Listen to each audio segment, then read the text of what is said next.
ବାସ୍ତୁ କ'ଣ? ଘରର ବି ଗୋଟେ ଲାଙ୍ଗୁଏଜ ଅଛି। ସେ ଲାଙ୍ଗୁଏଜ ବାସ୍ତୁବିତ୍ ପଢ଼ିପାରନ୍ତି ଆଜ୍ଞା। ଆପଣଙ୍କର ଉତ୍ତର ଦିଗ ବାସ୍ତୁ ଦୃଷ୍ଟିରୁ ଖରାପ ହେଇଯାଇଛି। ଉତ୍ତର ଧନ ଦିଗ, ଉତ୍ତର ଦିଗ ହେଲା ଜଳ ଦିଗ। ସେଠି ଯଦି ଅଗ୍ନି ଆସିଲା, ଜଳ ଅଗ୍ନି କ'ଣ ହେଇଯାଏ? ଧ୍ୱଂସ ହେଇଯିବ। ଅଗ୍ନି କ'ଣ?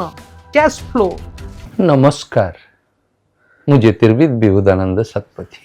ଆମେ ବିଗତ କିଛି ଅଧ୍ୟାୟ ଧରି ବାସ୍ତୁ ବିଷୟରେ ଆଲୋଚନା କରୁଛେ, କିନ୍ତୁ ମୂଳ ପ୍ରଶ୍ନ ଆମେ କେବେ ପଚାରି ନାହିଁ। ବାସ୍ତୁ କ'ଣ? ବାସ୍ତୁ ସଂସ୍କୃତର ବସ୍ ଧାତୁରୁ ଆସିଛି, ଯାହାର ଅର୍ଥ ହେଉଛି ବାସ କରିବା। ଯଦି ଆପଣ ବ୍ୟୁତ୍ପତ୍ତିଗତ ଅର୍ଥ ଦେଖିବେ, ତାହେଲେ ବସନ୍ତି ପ୍ରାଣୀନ ଯାତ୍ର ସହ ବାସ୍ତୁ, ଯେଉଁଠି ପ୍ରାଣୀମାନେ ବାସ କରନ୍ତି ତାହାକୁ ବାସ୍ତୁ କୁହାଯାଏ। ଯେଉଁଠି ମଣିଷ ଏବଂ ଦେବତାମାନଙ୍କର ବାସସ୍ଥାନ ବା ରହିବା ପାଇଁ ସ୍ଥାନ ନିରୂପଣ କରାଯାଏ, ତାକୁ ବାସ୍ତୁ କୁହାଯାଏ।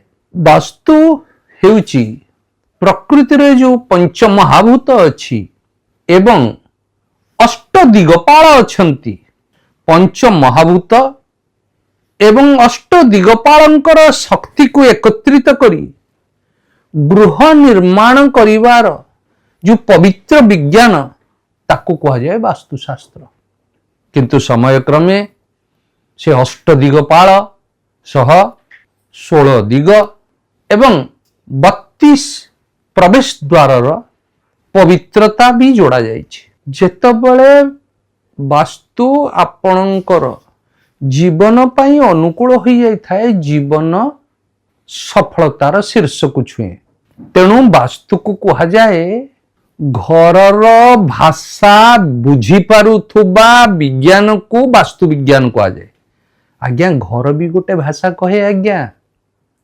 ଘରର ଗୋଟେ ଲାଙ୍ଗୁଏଜ ଅଛି। ଯେମିତି ଆମେ କହୁଛୁ ବଡି ଲାଙ୍ଗୁଏଜ, କଥା ନ କହିବି ବଡି ଲାଙ୍ଗୁଏଜ, ସେମିତି ଘରର ବି ଗୋଟେ ଲାଙ୍ଗୁଏଜ ଅଛି। ସେ ଲାଙ୍ଗୁଏଜ ବାସ୍ତୁବିତ୍ ପଢ଼ିପାରନ୍ତି ଆଜ୍ଞା।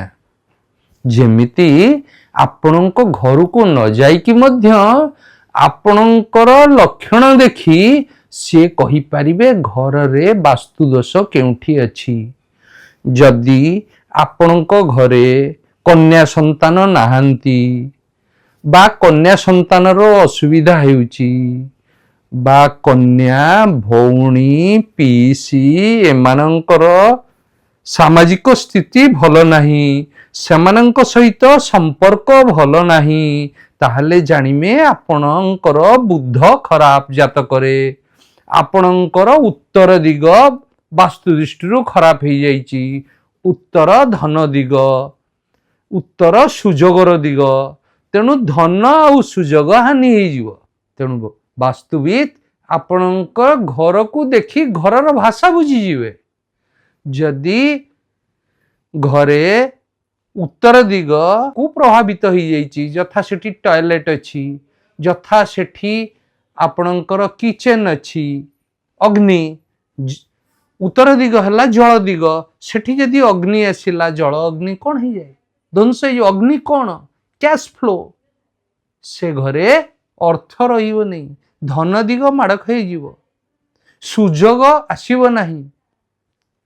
ତେଣୁ ସେଠି ପ୍ରତିକାର, ପ୍ରଥମ ପ୍ରତିକାର ହେବା ଦରକାର। କନ୍ୟା ସନ୍ତାନ, କନ୍ୟାମାନଙ୍କୁ, ସ୍ତ୍ରୀ ଲୋକମାନଙ୍କୁ ଯଥେଷ୍ଟ ସମ୍ମାନ ଦେବା ଦରକାର।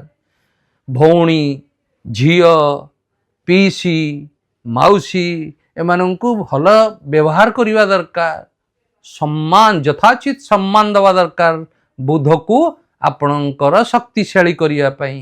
ତା ସହ ଆପଣଙ୍କର ଉତ୍ତର ଦିଗକୁ ଶକ୍ତିଶାଳୀ କରିବା ପାଇଁ ଆପଣ ଆପଣଙ୍କ ଜୀବନଚର୍ଯ୍ୟା, ଯଥା ସ୍ତ୍ରୀ ଲୋକମାନଙ୍କୁ, ଅସହାୟ ସ୍ତ୍ରୀ ଲୋକମାନଙ୍କୁ ଯଦି ଆପଣ ସାହାଯ୍ୟ କଲେ, ଆପଣଙ୍କର ବୁଧ ବଳଶାଳୀ ହେଇପାରିବ।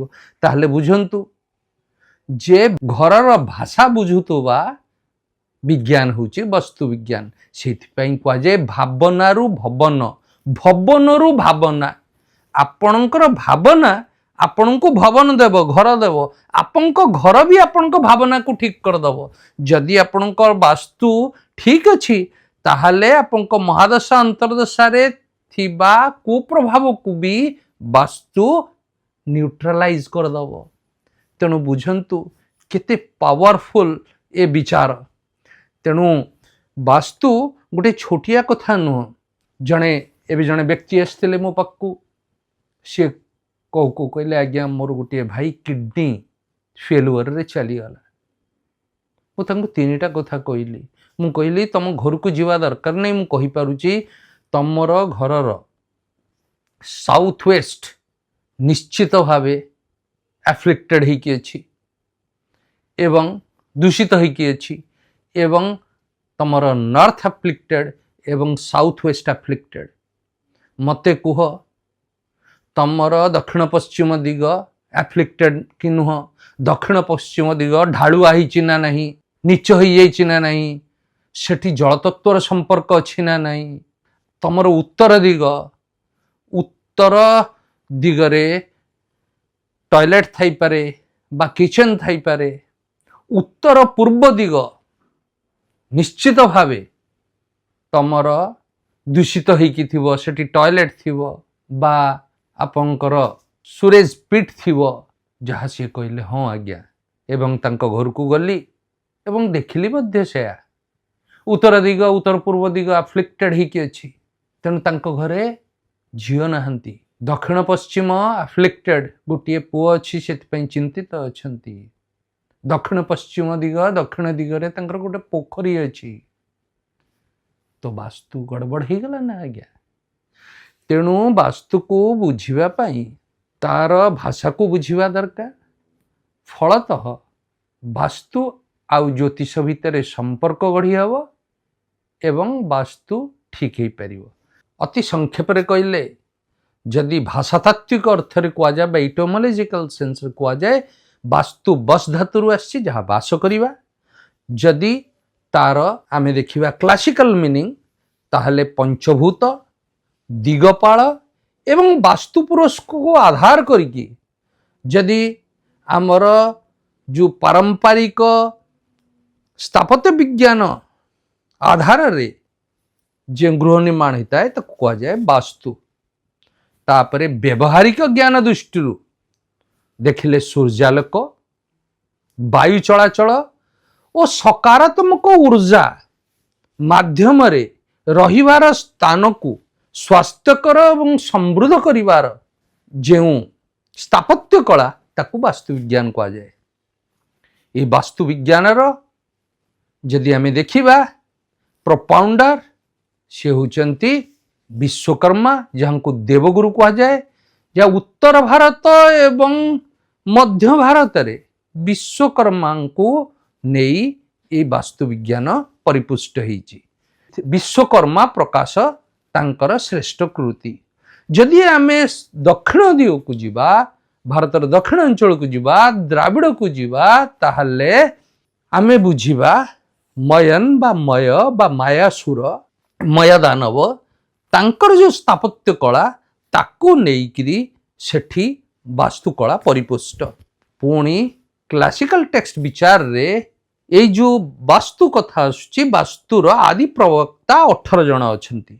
यथा 1 ब्रह्मा, 2 नारद, 3 बृहस्पति, 4 भृगु, 5 वशिष्ठ, 6 विश्वकर्मा, 7 मय, 8 अत्रि, 9 गर्ग, 10 कुमार बा कार्तिकेय, 11 नंदिकेश्वर, 12 नग्नजित, 13 होउची विशालाक्ष बा निजे शिव, 14 होउची पुरंदर बा इंद्र, 15 होउची सौनक, 16 होउची वासुदेव, 17 होउची अनिरुद्ध एवं 18 होउची शुक्राचार्य। एभली आदि प्रवक्ता वास्तुर 18 जन। तापरे समयक्रमे बराहमिहिर जे 6th सेंचुरी सी तांकर बृहत संहिता से से वास्तु विषय आहुरी परिपुष्ट कले। तापरे राजा भोज से 11th सेंचुरी सी तांकर समरांगन सूत्रधर से आहुरी परिपुष्ट कले। एवं मंडन सूत्रधर जा 15th सेंचुरी सीई सेठी मेवार सेठी राजा वल्लभ और देवता मूर्ति ग्रहण शास्त्र द्वारा से परिपुष्ट कले। ताहले संक्षेपरे आमे वास्तुर एक क्लासिकल परिसंख्यान आपण को देलु। जदि मो वीडियोटी भल लगुଥାଏ लाइक शेयर सब्सक्राइब करिवे आज्ञा। रहिली नमस्कार।